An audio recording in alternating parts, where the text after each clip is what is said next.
National Weather Service in Reno has issued a severe thunderstorm warning for Placer County in Central California, Nevada County in Northern California, Southern Washoe County in Western Nevada, until 3:30 p.m. Pacific Daylight Time. At 2:40 p.m. Pacific Daylight Time, a severe thunderstorm was located over Hirschdale, or over Boca Reservoir, moving north at 25 miles per hour. Hazard, quarter-size hail and torrential rainfall. Source, radar indicated. Impact, hail damage to property. Flash flooding is possible due to torrential rain.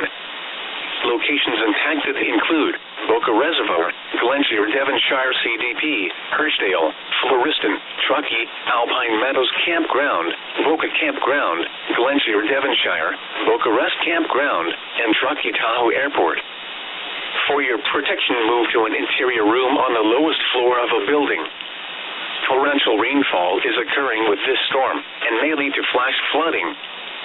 Do not drive your vehicle through flooded roadways.